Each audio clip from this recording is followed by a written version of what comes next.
We'll first cover a bit on Oaxaca, the land and the cultures, the mezcal production process, which includes the labor, and then talk about cultural responsibility or Indigenous lifeways, and then we'll have time for Q&A. Okay, so first a little bit about me.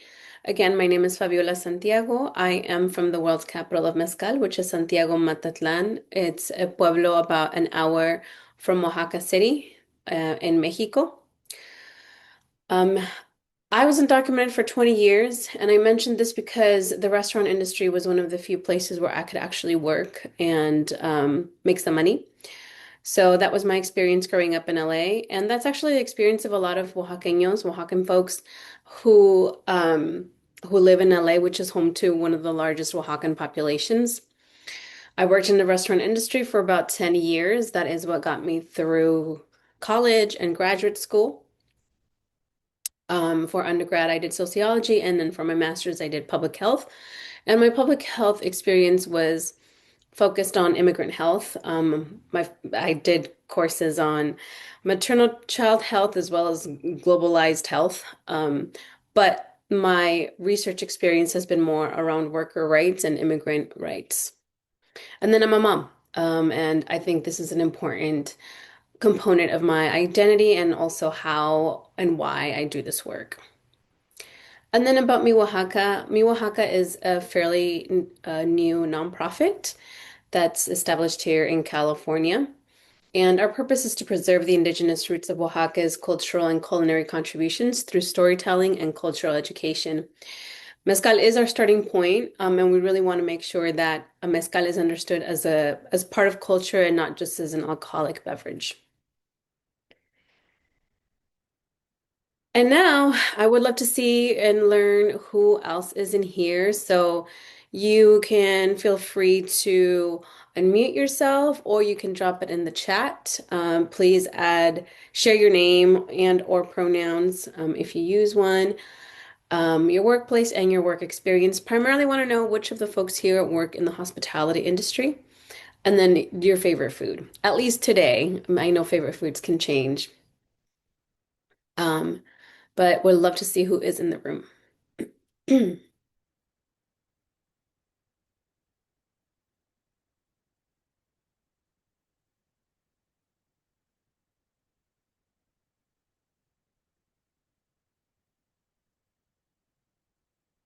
I guess I can start. I'm Gina. I'm with the Chad Project. My pronouns are she, her. I work front of the house in the restaurant industry. Um, and my favorite food at the moment, I'm really enjoying popcorn lately. Sweet. I see that Helen added a comment here. Hello, Helen, they, she. I don't work in the hospitality, but enjoy the local cocktail scene of Chicago. Larissa says, Larissa, she, her, bartender at a Japanese restaurant with a BA in public health, and my favorite food is probably tamales. Wonderful. Anyone else want to come off mute or add your comments? Yes, Brittany. Hi, my name is Brittany and my pronouns are she, they.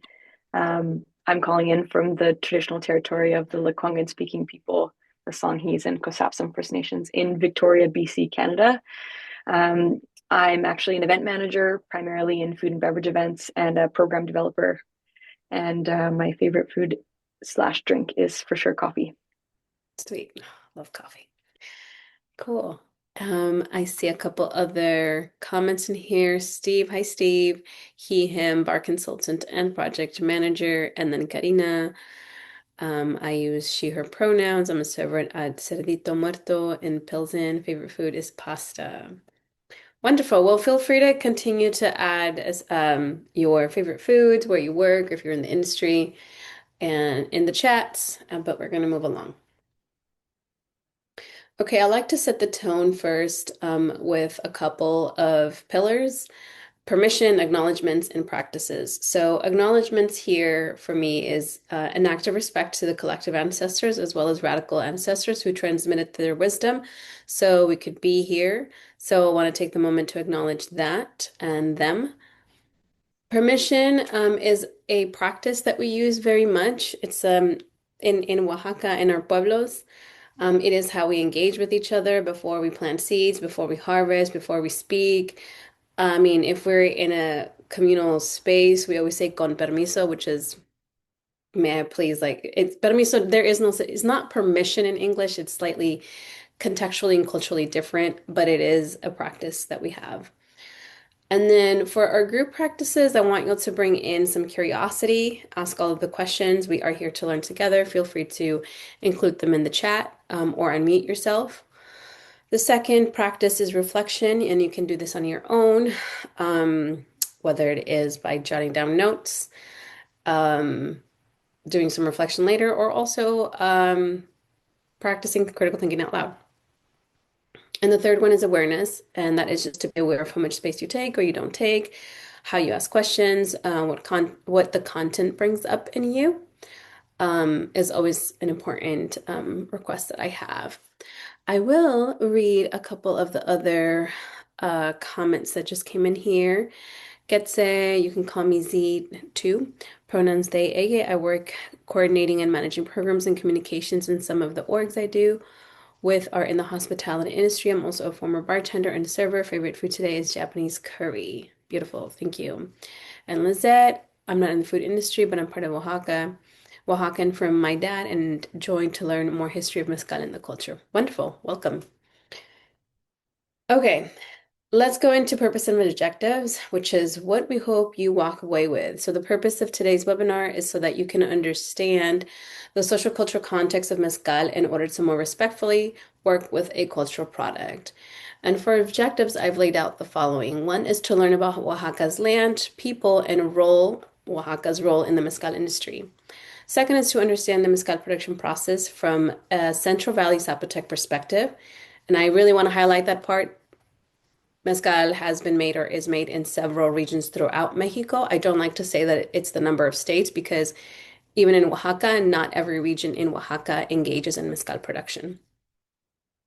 Third is to comprehend the cultural context of mezcal and why it matters.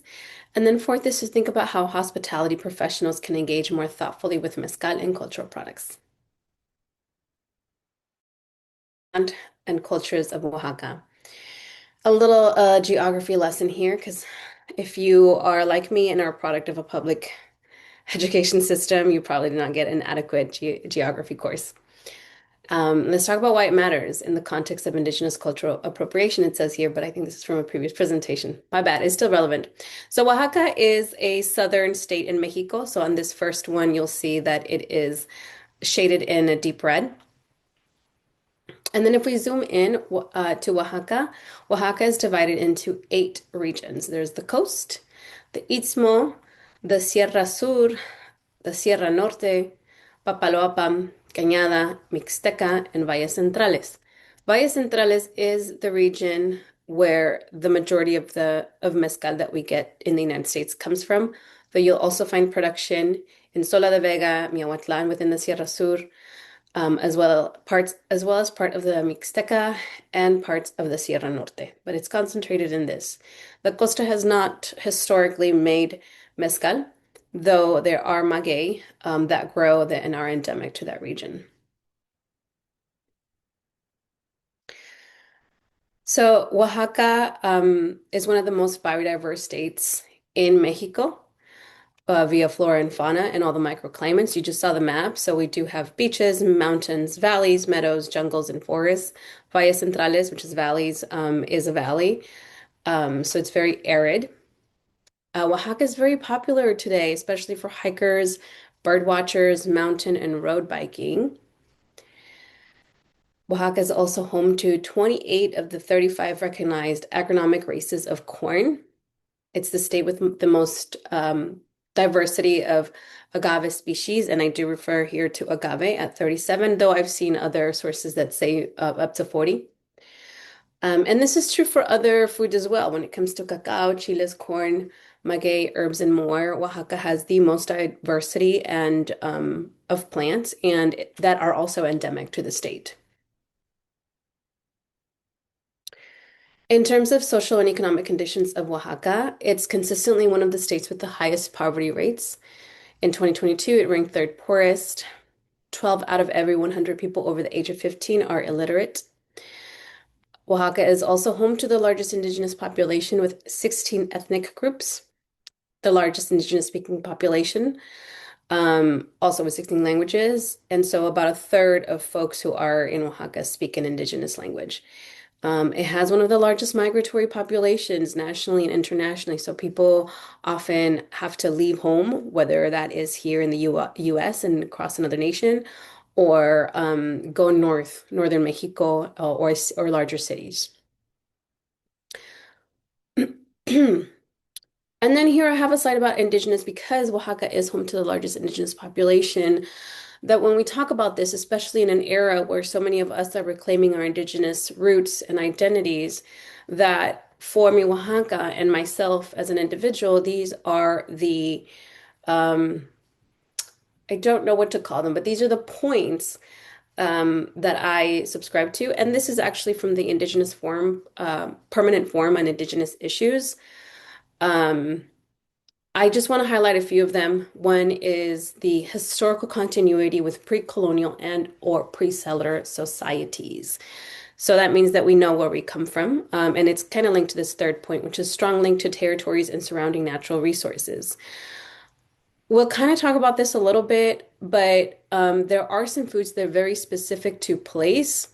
Um, And that is one way that we can tell, or that yeah, I could tell that our foods are different from like Mexican food, for example.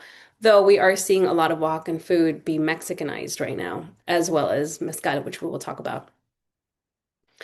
Distinct social, economic, and political systems. So Oaxaca has 570 municipalities, and the majority of them use a governing system that's called usos y costumbres. We cover this in depth in our 6-week course, but I'll briefly just share that it is a community governing system, and so each pueblo decides how to run itself. So it's a suit. I wouldn't want to say it's like fully sovereign because the reality is that it's not, that we're not, but that is the intention in theory. Distinct languages, cultures, and beliefs. And let's see. I like this last one, which is resolved to maintain and reproduce their ancestral environments and systems as distinctive peoples and communities. I like to highlight this one because those of us who live in California often refer to California as Oaxaca, California. Some people say that LA is the ninth region of Oaxaca because of how dense of a population, Oaxacan population there is there. There is now a Oaxacan corridor in LA. And yeah, we bring not just we bring it all, our foodways, our traditions, our culture, our customs, and it's very present. Kind of like an ethnic enclave that we create. Also wanted to share a map here of the indigenous peoples of Oaxaca. This blue, I'll just call it blue. My brain doesn't want to do too much thinking right now. Of Zapotec people. So you'll see that even though like there are 8 regions and this remember is part of the coast, there are Zapotec people on the coast. I want to highlight this because the Zapotec that we speak in the Valles Centrales is different from the Zapotec that is spoken here in like an Istmo or even in the coast. We're not going to get into the linguistics, but it's also a very fascinating world. And I'll also add that some of these groups transcend state borders. So, Guerrero and Michoacan and Puebla, you will also find some of these groups. One of the reasons why we want to know why Oaxaca matters in terms of mezcal is because Oaxaca's popularity has been increasing for quite some time now. I think I became aware of Oaxaca's popularity in the food media and in mainstream culture, we could say, when the Tlayuda won Netflix's Best Street Food Award or whatever. And that was like the beginning of, I would say, the Mexicanization of the tlayuda, which is actually Central Valley Zapotec food. It is not even Oaxacan. In some places of Oaxaca, they do not use corn for their tortillas. They use wheat because that is what grows endemically in their region. In other places, they make totopos, which is something different. If you've seen totopos at restaurants, it's not that. It's a very different process. So yeah, these are some of like the tabloids, right? Mezcal and Oaxaca are synonymous. The Mezcal tours are very popular today, and we have Netflix, media, and magazines like Travel and Leisure to thank for that, who have constantly put Oaxaca as the top travel destination. Um, and we see it everywhere. Okay, before I go into that, very popular. At the same time, like we mentioned already in earlier slides, Oaxaca does have the largest indigenous population. And while in this era people are trying to reconnect and feel pride, in the not so far past, in just my lifetime, Oaxacans have been very heavily discriminated against, especially by other Mexican people. Um, I like to pull this quote from the Mezcal Rush. Um, there's a part here that says, as Mezcal emerges, it brings with it the desaparrados, the downtrodden of the country, the indigenous part, the campesino part, who had to kneel to the idea of a nation. But in the end, they aren't really part of it. Well, yeah, they're Mexican because they're in Mexico, but beyond that, they're still Mixtec, Zapotec, and so on. And I thought this quote or this part of the book encapsulated the reality for a lot of us that we've not really been accepted by Mexico as Mexican enough. And it shows in the policies, in the economic disenfranchisement, in the discrimination, in the need to migrate, in the reality that there is no life there for us, especially if you're dark, brown, and poor and indigenous, which points out to Mexico's very colorist, very classist, very racist reality. Okay, now let's talk about mezcal production process in Central Valley Zapotec. But actually, let me pause here. Are there any questions? Because that was dense, but I think that context is very critical to understanding mezcal. I didn't say this part because we kind of talk about it here, but 90% of the mezcal that we get in the United States comes from Oaxaca. So that's why it also matters.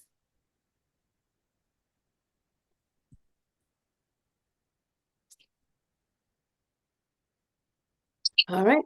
Or did I hear someone on mute?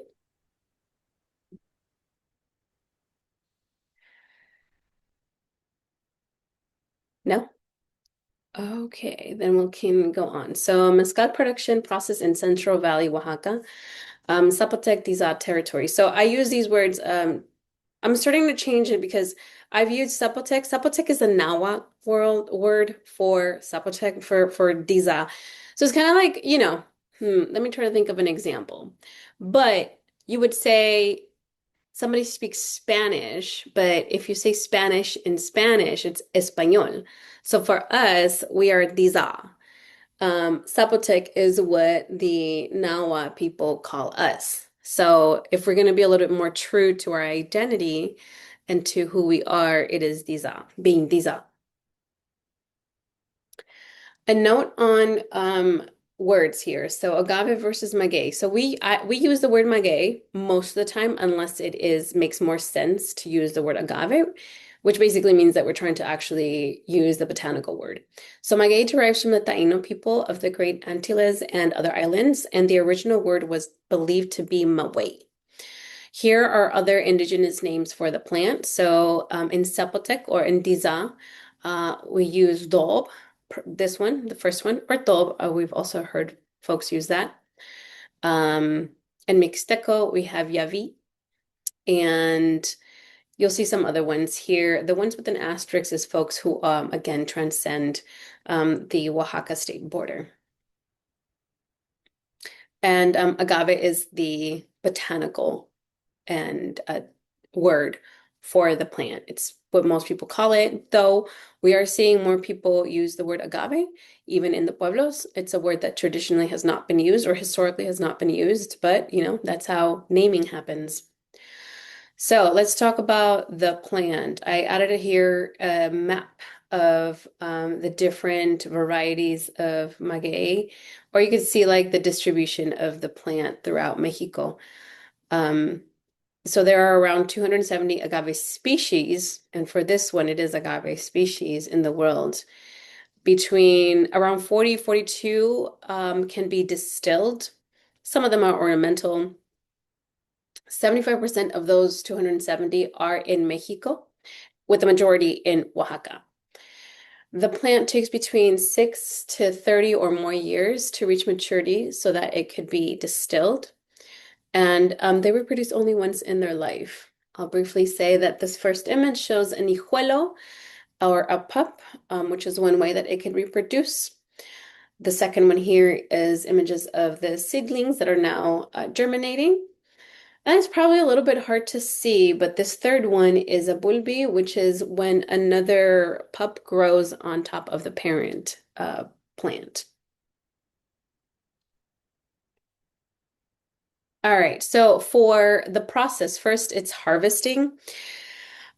This first image is a wild maguey, um, but then I also included this one because we do cultivate it now.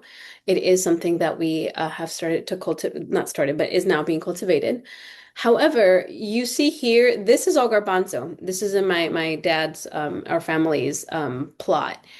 And you could see here that the harvest for us includes, these are called tomatillos milperos.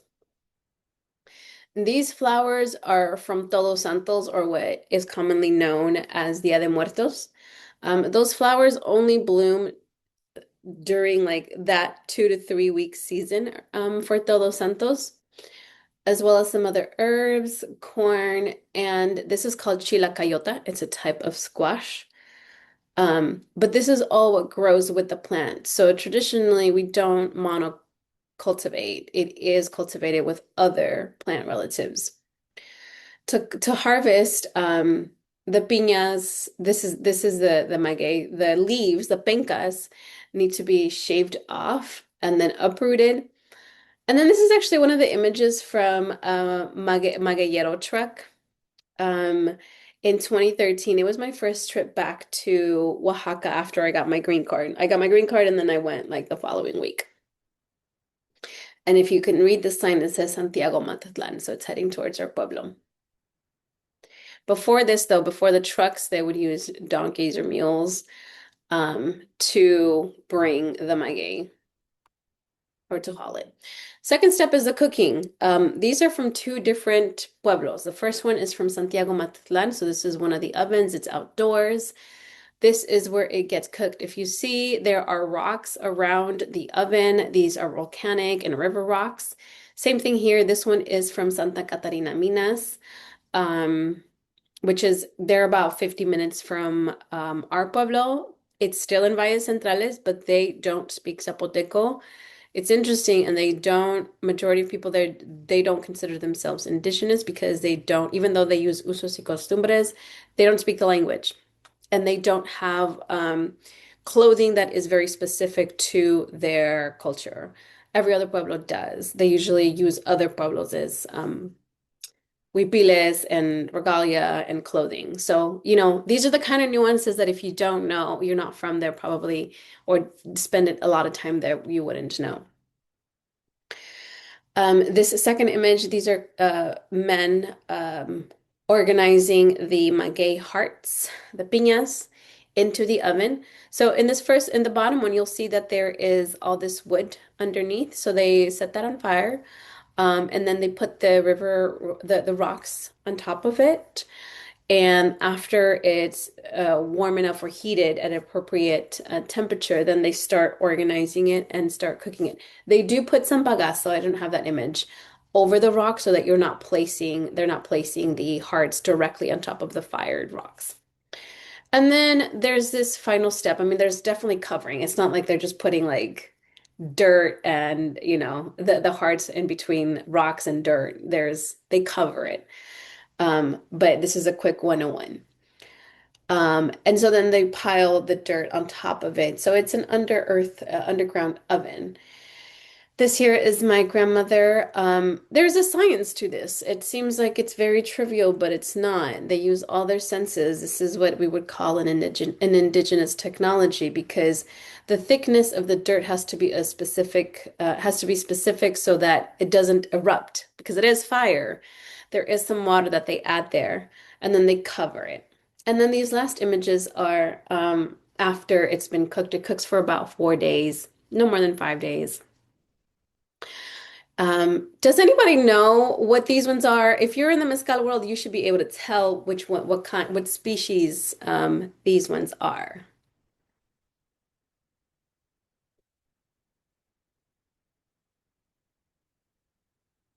Well, okay, I don't hear anybody, so we'll just keep going. These are the agave Karwinski.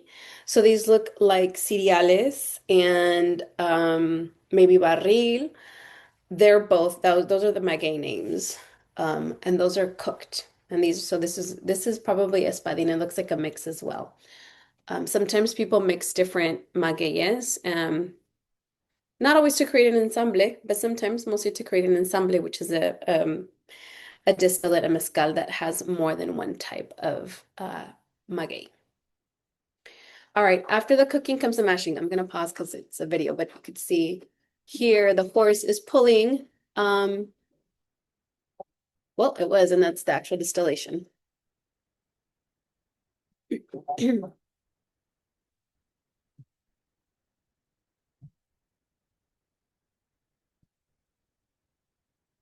Okay, so that was at Taona.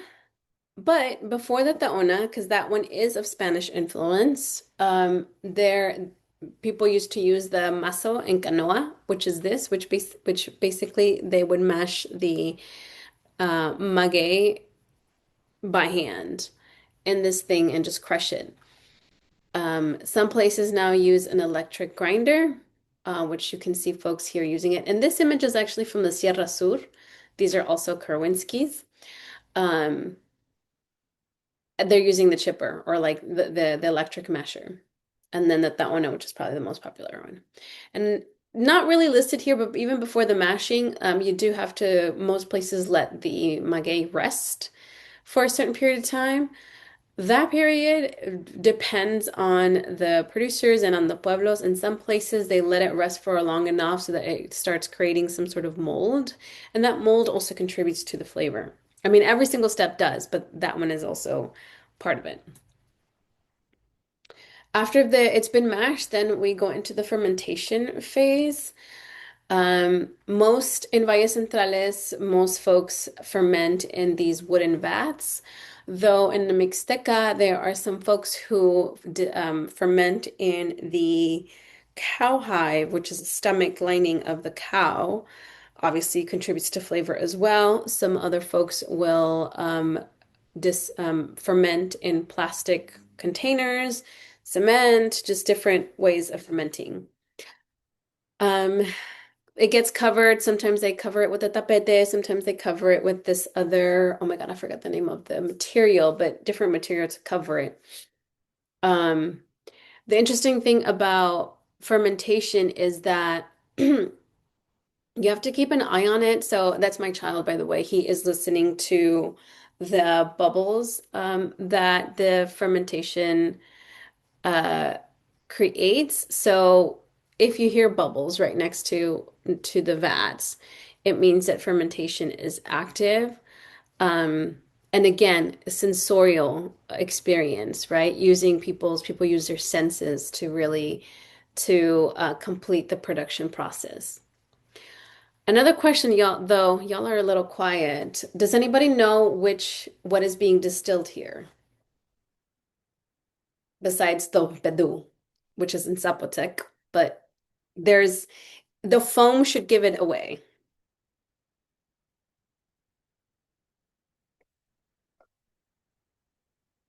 Okay, well, it's maguey jabali. Syrup. No. Great try though. Thank you for contributing an answer to the question. So for those of you who have tried or there I feel like there's people who love mezcal de jabalí. It's a very popular one because of the length of time that it takes for the plant to grow. I think it's like 12 to 15 years. And more because like it's a very specialized kind of maguey. It's hard to work with. It has a lot of saponins. It does not have a sh high sugar content. So you need a lot more of that maguey type in order to make an appropriate amount of distillate. And during the fermentation phase, it'll sometimes foam up. It's very fibrous. I think I already said that, but it's quite delicious. And then the distillation, I guess I swapped these, but this is a very common method of or a distillation tools, which is the copper alembics. This comes from Spain, but not really because it was influenced by Moorish people. Anyways, we won't get into all that history, but it is not native and indigenous to Oaxaca.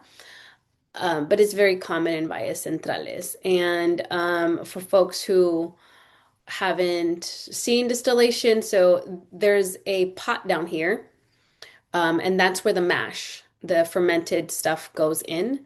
Then they put the wood, the fire here, and that heats it up.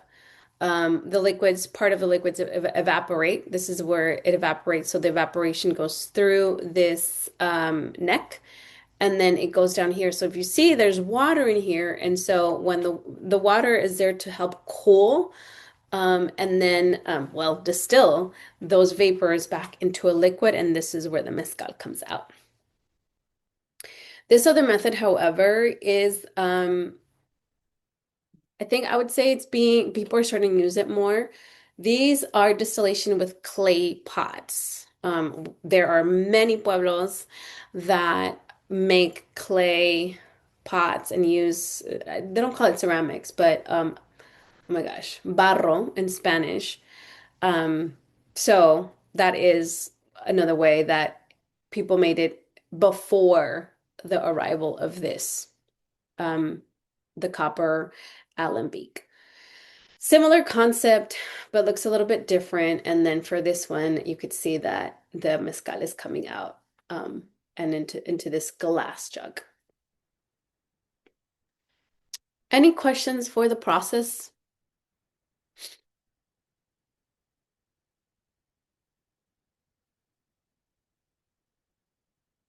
Yes, I actually have one question. How many times is it distilled? Oh, okay, great question. Most distillations, most are double distilled twice. It goes through it once, and it's similar to other alcohols or other distillates. There's the three parts: the heads, the bodies, and the ends, or like cabeza, corazón, y cola. Um, However, there is another distillation method that's called the refrescadera, and it's kind of a two-in-one, so they only distill once. I don't have pictures of that in this presentation, but they do that in Amatlan, San Luis Amatlan, which is near Mi Oaxaca in the Sierra Sur. And of course, in other parts of Mexico, there's other methods as well. But mostly it's for those of you who are really, into mezcal, and if you've ever had or tried mezcal de pechuga, pechuga being breast, which is when we hang the turkey breast in the still, that goes through a third distillation. So they hang that in the third distillation. Is there any filtration process? Afterwards, yeah, there's some that do. Um, I'm not sure. There's a natural filtration here with the cooking, the distillation, where like only certain vapors will rise up, right? So that in itself is somewhat like oh my God, I was gonna say internalized, but like it's that's how it filtrates. So like what you're left with here after the distillation is waste. We won't talk about waste too much today, but there's also a lot of problems that has contributed to in the pueblo, in the environment. And that's what the bagazo is left with. The I don't know what it's called in English. In Spanish, it's bagazo, but it's the fibers that are left from after crushing, and then the liquids that just didn't evaporate. And then in terms of any other filtration processes during the bottling, some they clean it because sometimes some impurities get caught up. Did that answer your question? Great. All right, so let's talk about some of the uses of mezcal. So we use it throughout our lives for birth, life, and death, pregnancy and postpartum. It's common, not as common anymore, sadly, I will say, actually. But especially during postpartum, women will drink it after giving birth because it helps to release the itis. I won't get into that unless you are part of that culture. If you don't, if itis is a different kind of, it translates to airs, but um, I don't know. I don't like to use the word curanderismo, but there is this body of knowledge that kind of like I've seen it also in Ayurveda, but I know some Ayurveda people are like that's also not appropriate. Anyways, um it helps release the itis from the body, which is good. It's kind of like understanding the metaphysical body or understanding the body beyond the physical. So it helps with that. And we also offer to the land before planting. It is one of the first things that we do before we plant as a prayer to ask for a good harvest, a good season. For other life events, or I guess it's twice here, before harvest, before construction, before community projects, and I'll have some images, but so I'll just go through this really quickly. It's medicine for healing. It is a liquid that binds commitments. And then for deaths, we definitely use it for burials, and for our altares, for los fieles difuntos and todos santos. People know this one a lot in Mexico. They call it Dia de Muertos. I really try hard to push back against the Mexicanization of a lot of our cultures because we didn't grow up calling it Dia de Muertos or Dia de los Muertos. It was always fieles difuntos and todos santos. Unfortunately, like I said, people in the pueblo are starting to do Dia de los Muertos, which again, that is the influence of dominant groups, right? That then try to impose their ways onto smaller indigenous groups. And then sometimes we inadvertently take on those practices and those words and those narratives. Yeah, okay, so we'll go through examples. So this first one in the top left here is in that little bottle, it's mezcal. We made a little hole and also lit some cigarettes, tobacco, before we went on a 9 hour hike to our cerro, our mountain range. It's an all day, um, we don't call it a hike, but a caminata. But yeah, we do it annually. Different groups will do it actually around this season, January, February. And it's to ask for permission before we go on into the forest to, introduce ourselves, say that we're not there to harm, to ask for protection, to build a relationship with the land. Um, This is just a picture that I added. I don't know why. Oh man, I may have missed it. But anyways, this next one here with the cigarettes, this is a mezcal bottle, beer, and this is copal. This was right before the construction of a bridge or reconstruction of a bridge. If you see people here, I try not to take pictures of folks' faces because one of the things that we are, or that I am not a fan of, is people taking pictures without consent and also romanticizing or tokenizing people. But, anyways, you see people are just hanging out and they're sitting. So there is no rush in the construction. They're just hanging out there as they poured mezcal all over and around the construction area. And then there is that like prayer again and that permission, like, may this bridge hold us and like be a good project and all that kind of stuff. This bottom left picture, you could see this is my mom. She's pouring a little bit of mezcal on the ground. And then this is our neighbor or relative, and he also has a glass, also pouring it. And on the other hand, he has a goat, a chivo, because we were going to make barbacoa, the chivo. So we got a goat. And again, we have to thank it for its life before it gets butchered. I always want to pray that food comes out good. So that is also a way that we use mezcal. This is one of the altares for Todos Santos. These are our ofrendas. As you could see, all of them have a bottle, not with brands. No, they're just water bottles. This is a Sprite bottle or some soda bottle, clear bottles. Our ofrendas always include mezcal, the flowers, fruit, our pan de muerto, and a veladora, as well as chocolate and a bunch of other things. But this is what our altares look like during Todos Santos season. And this is not how the altares in other places of Mexico look. We actually integrate mezcal as part of it. Not even in Oaxaca, some neighboring communities do not put mezcal on their altares, but we do. This other image here is a ruda or roux with a little bit of mezcal, and this was because my son got a fever. When I talked about like mezcal as medicine, we use it to as a topical. So I still use it. I still do it on myself, on my child. I am praying that I never see anybody start doing mezcal classes or courses on how to use it for healing. But I also wouldn't be surprised if somebody did, because we're seeing these cacao ceremonies which who knows where they're coming from. But culture is easy to commodify, right? Especially when it's not your own culture. And then this one is a jicarita. You could see that it's a little bit green. So they also put herbs in the alcohol, in the mezcal for medicinal herbs for different types of ailments. And so, yeah, I was sipping a little bit, and this was in Sola de Vega, which is Sierra Sur as well. But every community has their own ways. And now the way that the US looks at mezcal is these are the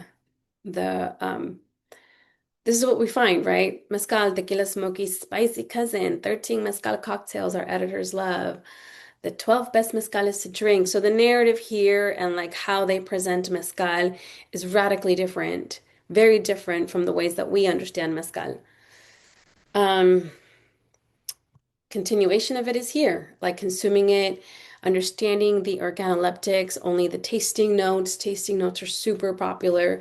Mezcal master classes, mezcal dinners, um, doing the cocktails are very popular. Fixed menus, chefs in mezcal.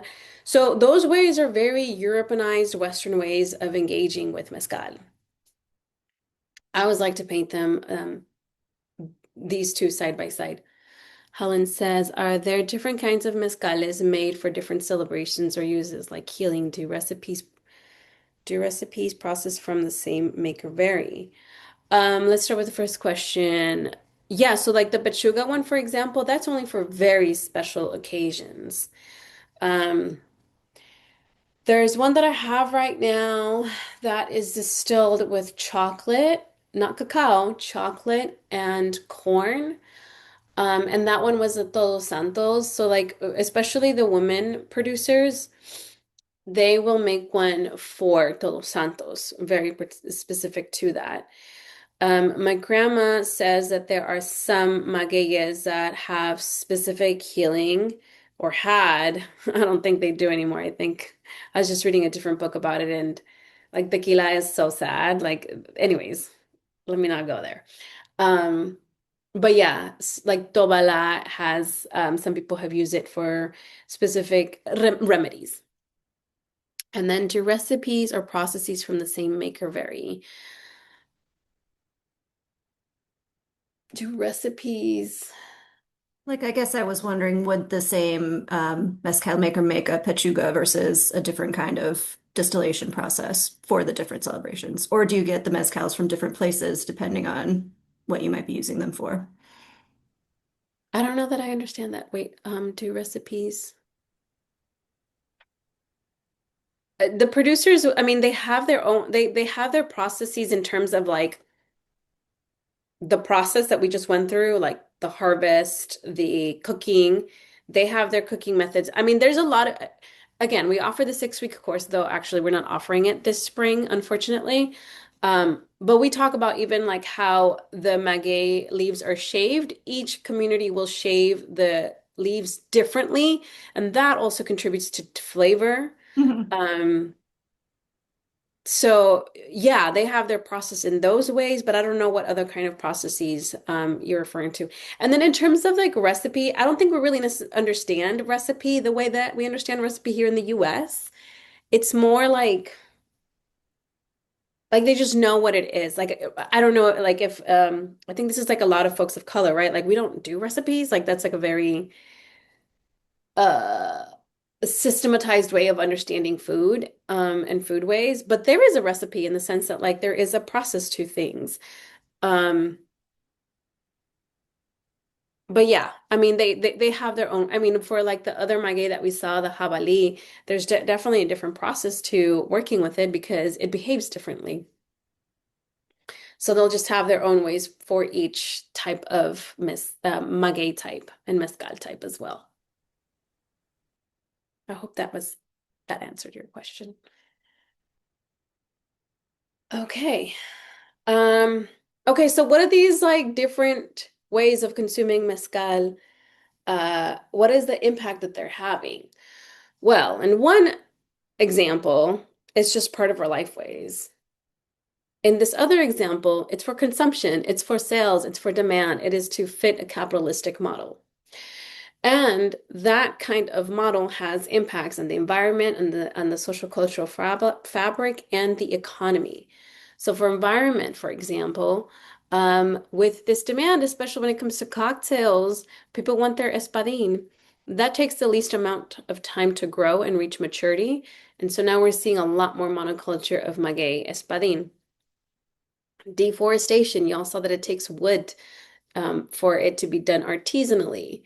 There is over harvesting of trees. Whenever every time I go to Oaxaca, I feel like there's just more and more monoculture, and there you could see certain parts of the mountain being shaved off completely, which the trees, so that people have wood to make it.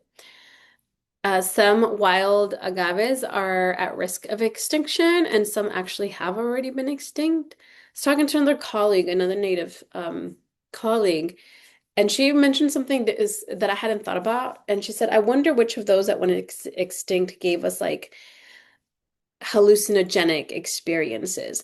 Because I am a firm believer that mezcal is medicine and not like the other alcohols because of the way that it is made and the relationship that people have had with the plant and the land. And it does give a different type of um I guess it like what's the word? It alters your mind differently than other alcohols. For most, yeah, for me it feels more like an upper. So anyways, kind of like with cannabis, each there's like the sativas and then there's like the hybrids and what's the other one that makes you tired and sleepy? Someone. Anyways, likewise, like I do think that each indica, thank you. I do think that like different maguey plants have a different composition and purpose to them. But anyways, that's not what this is about. But the point is we're losing stuff, right? Because we all want our freaking cocktails, mezcal cocktails. Like I mentioned, there is no distillation, I'm sorry, waste management for the distillation. Remember when like they cook, like there's waste. Some people dump that in the rivers. And that's actually why I do this work, because I grew up playing in the rivers. I was born in Oaxaca, right? Like I mentioned. I have a child. That river that I used to play on is dumped on. It is disgusting. It is gross. And I think that's why I have this like anger and frustration for people to really understand what their consumption is doing to my home. Of course, if they're dumping that on the ground or in the river, then it's also damaging the water plates. Water is going to be and has been an issue in a lot of parts of the world. And so that in general harms the biodiversity. In terms of social cultural impacts, people are shifting from mutuality, we have a lot of words for it, to harmful and inequitable relationships between and within communities. So when the denomination of origin for mezcal was established, it basically gave the entire state of Oaxaca permission to produce mezcal. The thing is, like, we had our own ways between pueblos of we had what we today call in the US regenerative economies. We don't call it that, right? But that's what we had. Like there was a pueblo who didn't produce. Sometimes they would come and they would work at our pueblo to make mezcal. But what they would also do is come and pick up the pencas, the leaves. Those would dry and then they would sell it. And that is what, like, that's what a circular economy is. Those pueblos now don't want to be doing that because they've been lured into also partaking in the mezcal industry. And there are some governmental programs that incentivize people to cultivate espadín, incentivize people to have distillation equipment at a reduced price. I don't have all of the information, but people we know in the pueblo, we know that that's what's happening. Where and workers, right? Worker exploitation is a real thing. Whereas, before this industry, the cooking was a communal experience. So, and that's how my parents and my uncle next door would relate. And in other places that are not so close to the city, they still engage in that in tequio. So basically, they would set off an alarm. It's a cuete. Cuete is like a fire. It's not fireworks, it's not fancy, but it's loud. And that would signal to the community like, hey, this person is going to start cooking. We need as many people to come and help and fill up the oven. And then that oven, and then when it was like the neighbors' turn to fill up their oven, then they would do. So it's all just mutuality. That doesn't really exist in Valles Centrales anymore. It's all work, labor, money, transactions. We're also seeing maguey theft due to high demand. There are people that are called coyoteros, coyotes, and they will overnight go and steal maguey from the fields. The other thing is that poorest natives are unable to afford mezcal and other foods like corn due to increased prices because, the global north, i.e., like especially the United States, really wants to have these products. And that is a very important and true issue, is that we have more access to mezcal than Mexican and people in the pueblos do. Well, I shouldn't say that, like, that's a very blanket statement because I know there's certain parts of the United States that don't, but for larger cities, that's true. Like we have more access to it, and that also includes affordability, than people who are living it in those pueblos and making it. And then economic impacts. Majority of the mezcal brands are foreign owned with no equity for producers. Um, and then this goes hand in hand with tourism, with like Oaxaca being a top travel destination and people going there and doing their little retreats and their tourism and what the hell, whatever else they're doing.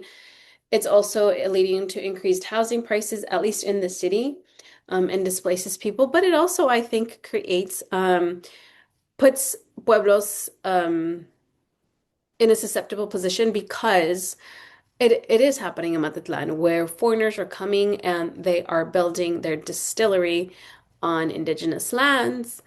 And I don't know, but if we look at history and we understand land grabs and how uninvited guests can overstay and steal land, it is something to be concerned about.